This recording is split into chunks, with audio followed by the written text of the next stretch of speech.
on dit souvent c'est bien, parfois c'est mal.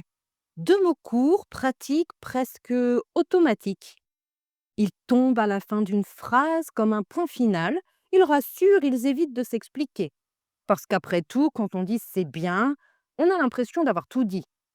Pourtant, quand on y regarde de plus près, on ne juge presque jamais le bien ou le mal.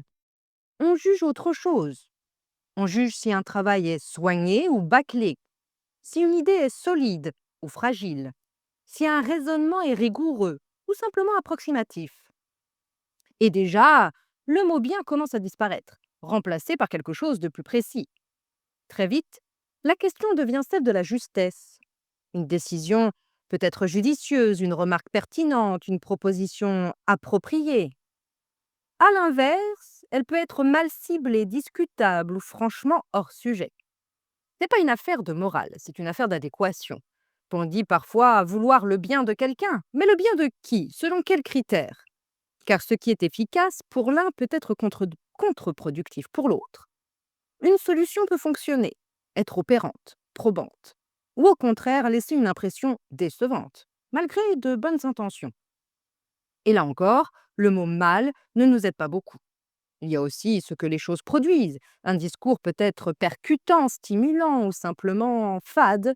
Un texte peut sembler subtil, nuancé ou au contraire simpliste, superficiel, malgré un message qu'on juge au départ plein de bonnes intentions.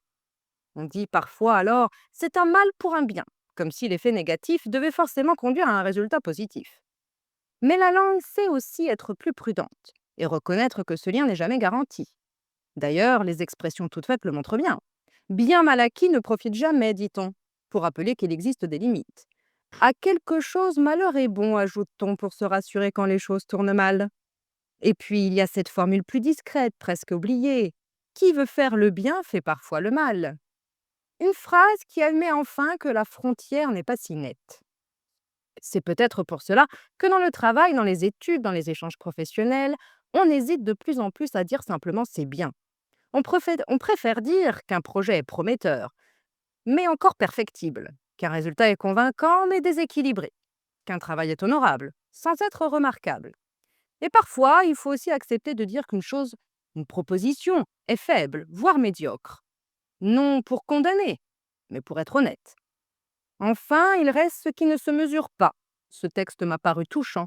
Cette décision m'a laissé perplexe. Cette idée m'a dérangé. Ce n'est ni bien ni mal. C'est une expérience.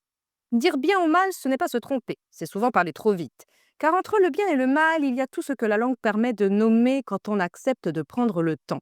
Et en français, le mot de trop n'est pas celui qu'on critique, c'est celui qu'on utilise à la place de tous les autres.